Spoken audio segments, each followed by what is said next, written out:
have with us our elder, knowledgeable, a friend of the Labour Party, and the ObiDatti obedient group. Thank you, sir. I think at this stage I'll leave you to introduce yourself properly to the public. All right, my name is Emmanuel Ijewere. I used to be an accountant.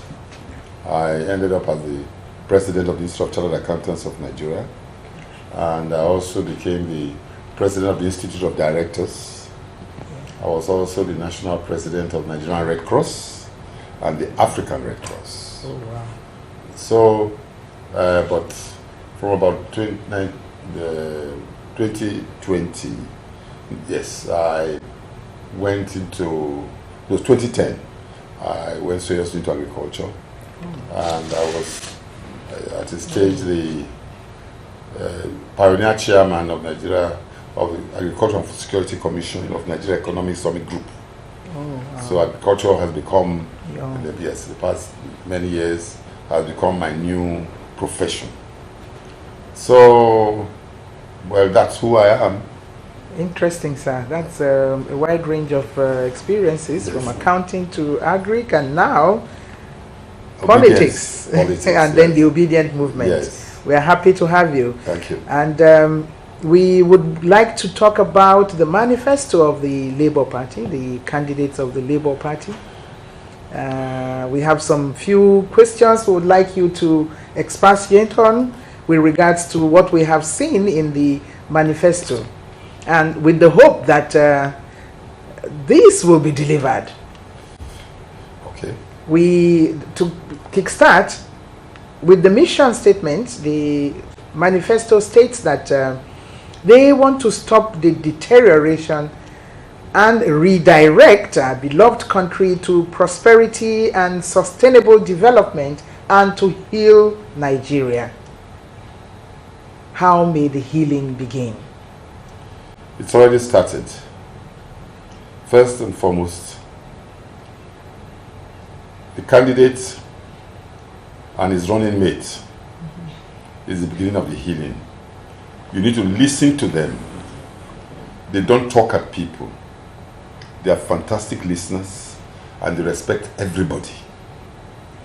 And what they have actually said is that they do not want a president of Nigeria. They want a Nigerian president. That means your religion, your tribe, your accident of birth is of no consequence. You must first and foremost be a Nigerian, regardless of where you come from. And that's the attitude they have adopted. And throughout their campaign, that's what they have adopted. The healing has been created by the division. One of the other parties talked about that it has to be a northerner that should govern. That is an abominable statement, because every part of Nigeria has a right to govern, not just a right, have qualified people to govern Nigeria. They just be governed by the best people, regardless of the tribe or the religion. The other one felt that they could not find a good person, good enough for the vice presidential position unless it came from a particular religion. Therefore, regardless of what has been the balance in the past, they did that.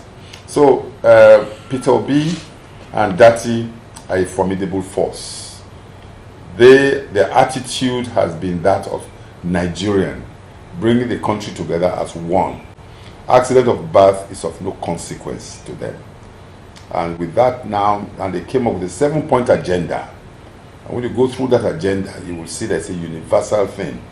And they have said the best people will be in the offices, regardless of where you come from in Nigeria. And that is the beginning of the healing process. Thank you very much, sir. This is very interesting. It's refreshing news in the ears, considering where we are coming from in Nigeria for many years now. Next on this, we found in the manifesto too. That's how you will understand human beings. There were Muslims, there were Muslims, and that is the kind of future I wanted for my children. And the school Nobody ever heard that school went on strike and the government did not intervene within a week. But it has deteriorated so much. Our various leaders, head of state, the prime minister, and all those at that time, it's inconceivable that they are going abroad for medical attention. Government at that time did not have what they call security budget that nobody knows about. People's money. You have, the moment you have become a governor or a president or a senator, you are now above all other human beings. And this is displayed by the attitude. To the extent that you are going along the highway, sirens will drive you off the road. In fact, maybe you're going to catch a flight. But because the other man is more powerful, he pushes you off the road. Psychologically, one wonders, who are they responsible to? What good example are they showing? So we have the deterioration of what happened in my time till this. I saw it all. And I said to myself, these are my final days. What can I do? I can lie down and be going to the club and enjoy myself. I said, no, I will see the little I can do to change and make a difference. And I told my children, they were excited about it. And I said, do you know the reason why I'm doing all this? They said, Daddy, to keep yourself busy. I said, no, to bring you people back home. They are abroad now. Wouldn't you want to come back? They said, yes, Daddy, if you can, the place can be better. I said, good, we'll make it better. But send us little money, because I am joining a group of people who have no money. So we are arranged with you. Send me money. But I'll be traveling all over the place for all this political thing. And they did. For me, it's a personal issue. Absolutely. My grandchildren, I don't even have any of them in Nigeria. My wife and I are here alone, no grandchild to play around with and break some things in your sitting room. That's something we're missing in our lives. And God has given us this opportunity in 2023 to now redirect in a peaceful manner. And so I said to myself, let me stand up and be counted. I will not sit on the fence. In 1999, many of us who had the opportunity sat on the fence. Not again in 2023. And fortunately, God has come to take up residence in Nigeria. All the things that are beginning to happen that never happened before, the first and most exciting of it was the electoral law. The electoral law that was presented to the National Assembly.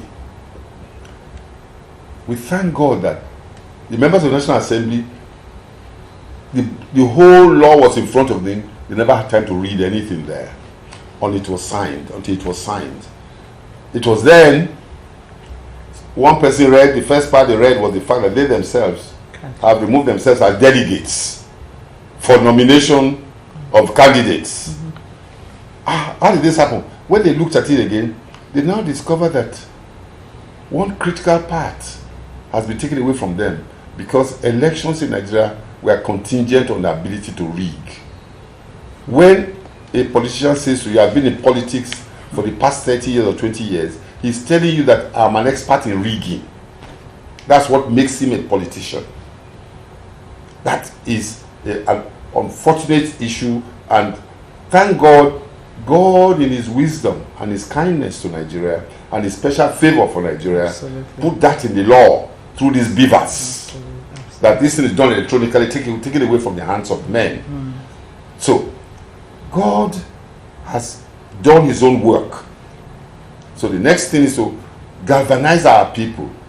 Go and register and obtain your PVC. Despite all the problems we had at the tail end, the vast majority of them collected their PVC. That changes the landscape. Because almost 80% of the voters now are between the ages of 18. That is leadership. These are the kind of thing we're looking for. They cannot be seen associating. That is the issue. We're looking for somebody we can relate to. He will wear the kind of dress we wear. He will talk the way we talk. He understands our language, he understands our suffering. Then he can work on it. A person does not understand your suffering, he won't even know how to help you. That is the situation. I still want to thank you so much, sir. You're really giving out so much to Nigerians and anyone who is listening. What the future seems to hold for us that is bright. You gave a little bit about the way things used to be when you were growing up. Yes. And it's worth listening to so that the youths will understand that it was not always like this and that it can be revamped. Really very true. Nobody knew any of those stuff when we were growing up. And more importantly, the reference you made to if things were to go wrong and one person is shot, the information going out won't be that a human being has been shot. It will rather be that someone of this ethnic background or religious background has been shot. Do I take it that what you are telling us is that we should stop that kind of coloration? Yes. The press and everybody else that has the duty to give out information must be human. Yes. It's the human person first before the tribe and the religion, because it brings problems to the country. Certainly. I think I would want that to be made so clear so that our youths will learn that humanity counts first. That I will just go on that by saying that first and foremost, every right-thinking person, everybody who has a fear of God will understand one thing. Where you were born and who your father is was not designed by you. No. It was God's decision. Because your father belongs to a particular religion, you are likely to be in that religion. It was not your decision, it was God's decision. The fact that you speak a particular language was not your decision, it was God's decision. So all these are accidents of birth which you have no control. But your character as to honesty in life, as to determination to work hard, your attitude to other human beings is your decision. So a man should not be judged by the accident of his birth, but by the content of his character. And that's basically what it is. Be you Hausa, Igbo, Yoruba, Fulani, Efik, Ibibio, Robo, Shekiri, whoever you are, you have good people, and vast majority of people in your community are determined, are hardworking, are honest people. But in each of these people too, we have bad people.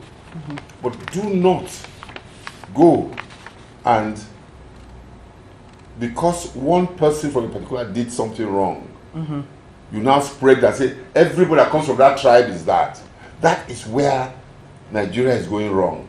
And that was where I was saying that Nigeria cannot continue like this. No. We don't want to end up like Rwanda. No. What happened there was absolute madness. And in my experience as the president of the Red Cross, I'll give an instance. I was called out of church on a Sunday. They came with the Red Cross vehicle to pick me. There was problem around the Diaraba, not far from the teaching hospital. They said there was riot overnight. So I quickly came home, changed to my Red Cross uniform with the Red Cross card decorated, and we got there. Of course, with that kind of thing, the military allowed you to pass, police allowed you to pass. And the people, all of them, came, and each one wants to complain to you as to what the other... What I just started as somebody said was said to have urinated on a Quran or something of that sort. Nobody else came up to prove where the Quran was or where the man urinated or who urinated. The news spread round. Muslims versus non-Muslims. And I went to this house people who lived opposite each other. This man just went downstairs when he heard that his own tribe man had been killed. He saw this man's son, killed him. That same day, in the morning, the father of this boy took your daughter for common entrance. That was how Nigeria would deteriorate unless we stem it now. We are getting to a situation where a particular tribe has taken upon himself as superior to everybody else. And for every position that you are coming into, your first qualification is that you come from that particular tribe. Nigerians are losing hope. And the whole talk about everything Fulani,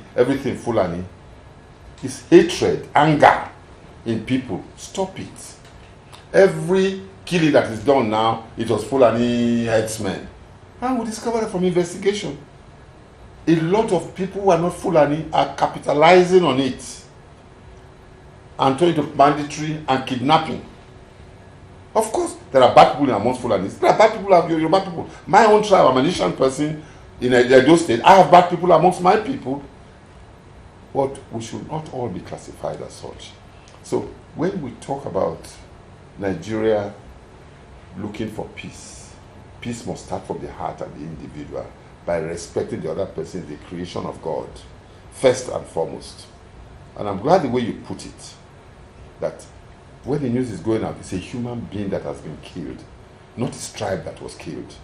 But the newsmen come up with it so they can have more news. Because the more killings, like CNN said, that the joke is, CNN would not be CNN today if there was not Iraq war. Iraq war was promoted then. When they presented to the world how people were killing people, how bombs were being thrown on families and so on. That's how they do. So these are things that we need to stem. Yes. Reduce that. Yes. You know, we can go on this line for so long and lose sight of some of the very, very good things in the manifesto that we would want you to expatiate on. But we can't help but still say something about the issue of our humanity as Nigerians. And that means that whatever it would have been yesterday, we have the opportunity today, as they are listening, to detribalize ourselves and Nigerianize ourselves. We have the best country in the world. Absolutely. Absolutely. Now you can now see what is driving me at my age when I should be retired to everywhere. Like tomorrow I'm going for this Lagos rally tomorrow. I'm looking forward to it. As long as I have the energy, I will do it because it's good for Nigeria. Yeah. And then we have, like you said, Nigeria is a great country. Yep.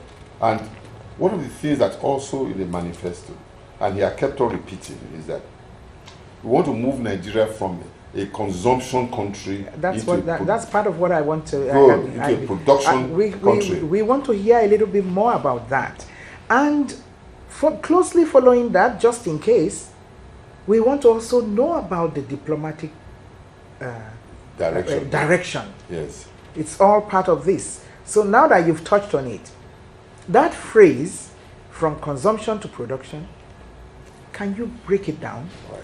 We want the people in the rural areas to understand how they can be part of it. Mm-hmm. And now, I'll just go back into the history, because I have the privilege of seeing the history.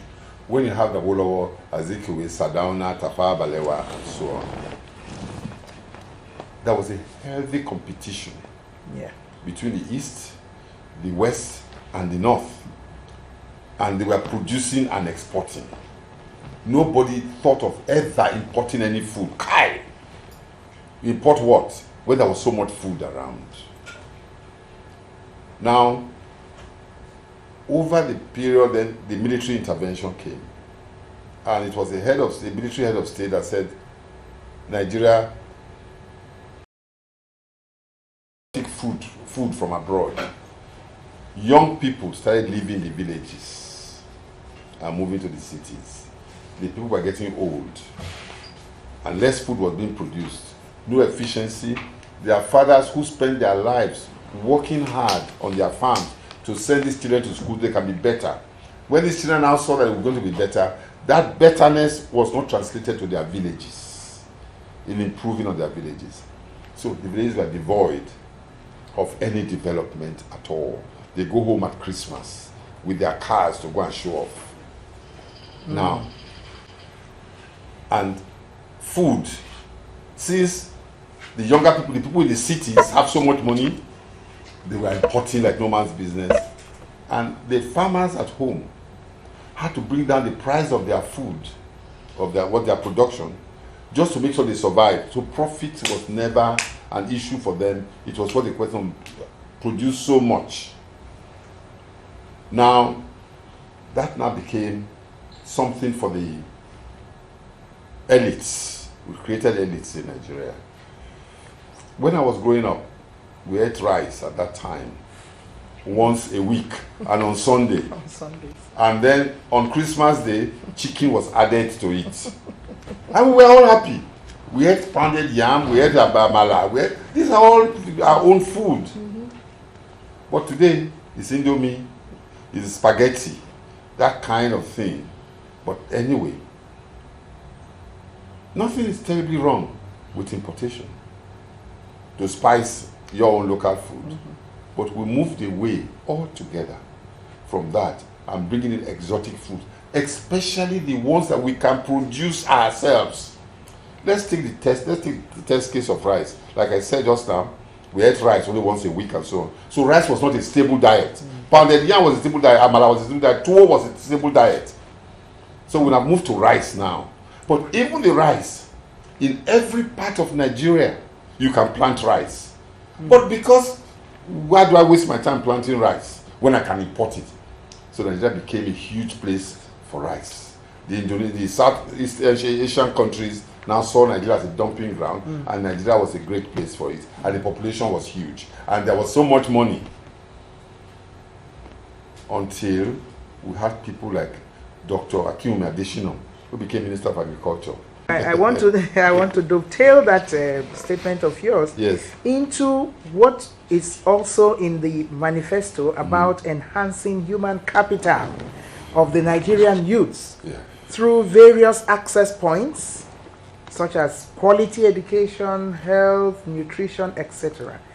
And we see a lot of youths all over the nation on the streets, majority exposed to banned chemical substances. Absolutely. It hurts to see our young people on the streets without any care from the authorities. Like when we were growing up, we had a very efficient social welfare agency. And they cared for such persons on the streets that oughtn't to be on the streets. Maybe pregnant women, but who had mental problems and had gotten pregnant. They will carefully watch them until it's due time. And they will take both mother and baby away to safety and good health. Now we see our youths all over the place. Most of them already going gagas because of the chemical substances that they've gotten themselves in. Is there anything in relation to this enhancing of human capital of the Nigerian youth in the manifesto that will address this anomaly? There are very many sources of creating jobs for our people. The first and basic one is the agricultural field I was referring to earlier. There are a lot of new technologies that are coming in. If you are going to be successful in agriculture, there should be a good partnership with the local government. There's no part of Nigeria that does not have a local government. The state government. And then the federal government will now join in backing them up to do this. But you will do this with the research institutions. The way you used to plant gero or yam or anything, sweet potato in the past, has changed. So the research institutions have come up with new ways of doing this with higher yield. Nigeria as a nation, even in Africa, is one of the lowest yields of produce, agricultural produce, in Africa, let alone in the world. That is the shame. And our population is growing by about 2 to 3% every year. Now, so what is going to happen is that there will be this correlation between these people and identify these young people. Another one is IT. Yes, I know some of them are in these substances, but I would rather look at those people who are helping themselves. In the IT industry, Nigeria has some of the best brains, and the world is looking at that. We'll encourage them to do that a lot more. On top of it, encourage them to be self-employed people. Create the environment for them to be self-employed. And when Lagos becomes congested, nobody will tell them to move out to the villages, as long as those villages are expanding. And you've got to bring power to all of them. But in Nigeria today, there are 774 local governments.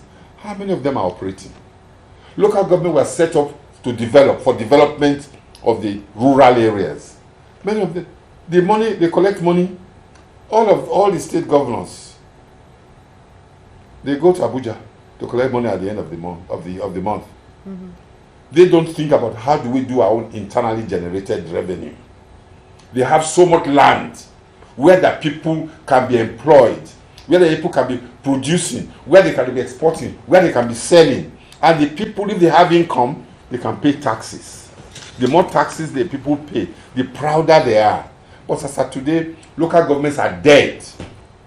State governments collect local government money, give them pittance, and the governor is alpha and omega. Not accountable to anybody. Yes, sir. But you see, being a manifesto that seeks to cover everyone, yes, I still have concerns about this large majority of the youths that are on the streets. Or, let me explain. They are on the streets, in fact, hopeless, and are into thuggery. We are talking about politics now. And they're getting certificates. They know the new technologies are involved. And you also remember, 2 things are going to happen in that industry. 1, fossil fuel is going to disappear. All our decisions are we have oil, we have crude oil, That one is going to be out of season very soon. Number 2, we are going into vehicles that don't use petrol. Now, you must start training them. Nigeria is not an island on its own. So you have to retrain our mechanics, and so the work of mechanics, as cars that use fossil fuel, like our cars on the road today, will be reducing in number. And then you will now have 2 things that will be powering our cars on the road and our buses: electricity and solar. You have to retrain them. That's the technology we're looking at. And we're already in touch with those countries that are doing well. One thing that the current minister of, I think, minerals or something of that sort has just done, and we're very happy about it, and it's made life easy. This mineral, for making batteries, when I remember, okay, Nigeria has a large quantity of it. And one of the great countries of the world came to Nigeria. They want to sign a contract with Nigeria to take it and go. So the minister said, fine, no problem. Take it and use it here to make batteries in Nigeria, to provide employment for our people. That's the kind of mentality that we are coming in onto now. Like I said, our raw materials will create jobs for our people. And you have to retrain these people in those areas. And training them, you don't have to have a university certificate for you to have a decent job in Nigeria. That's the issue that I'm really driving at. There'll be a new revolution in our thinking process. But in between, as you are leaving secondary school, after your SS or your GS, if you say, I want to learn on how to be a furniture maker, then you can be trained on that. You want to be somebody who wants to do some repairs, learning how to repair computers and so on, you'll be trained in that. So what we're saying is that the youths who are going to put Peter Obi in the villa are the ones that we'll start with. Absolutely. We need to carry them along. Tell them that we made a promise. No. You told us that you wanted us. We made a promise to you. It's now our turn to keep our promise to you. That is the thinking. And everything that will be done openly.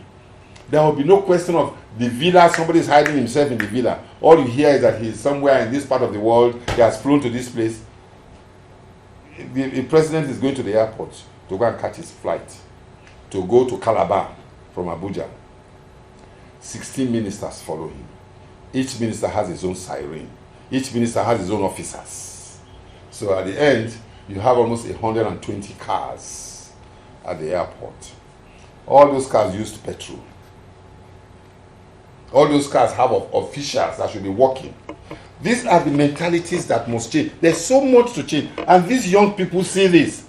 So if we have a government that is lean, a government that does not show ostentatious life, it will have a psychological effect on them. So it's not just what you are just talking here. We have to change the minds of our people. The hopelessness of these young people has what has driven them to drugs. And if they were busy, they'll be less involved in drugs. Of course, there are a lot of young people who are rich men's children who are into drugs. Mm-hmm. So again is the lack of work in that case. So there are different things that drive people into drugs. But I understand your worry about the drugs. Yes, but give them something to do first. Then you now narrow down those who are involved in drugs and deal with those ones. That will be a medical issue. They will have to be retrained. And so the example you gave the woman who is pregnant and she has a mental issue, that's the point we are making. That any government official that's going abroad for medical this thing must explain why. Because you must stay here and build up a medical system. Mm-hmm. If our medical system is working, it shows the quality of Nigerians that are hidden. To bring those out, we need a leadership. A president, when he goes up and is making his speech at United Nations, they will respect him. But Nelson Mandela, may his soul rest in peace, said, until people start giving Nigeria respect, nobody will respect the African or the black man. That's a burden on us. Yes. We have 40 million Nigerians abroad. A vast majority of them are the people who have japa.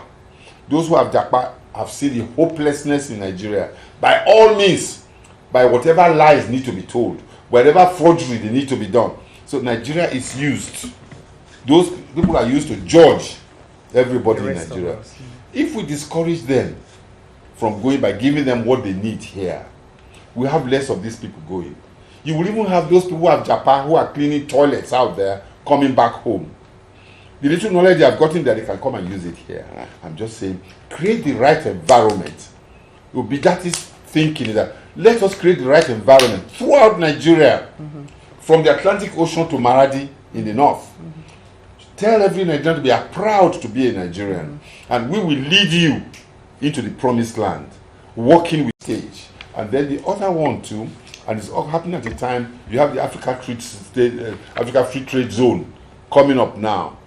90% of African countries from the African Free Trade Zone, that means that it's free for you to move goods and services around Africa, are looking at Nigeria to buy their goods because we have the largest population. Despite all our problems, we still have the highest possibility of access to cash. There is still a lot of money available. Despite the fact also that we have borrowed a lot of money. Borrowing is not bad. It's what you use the money for.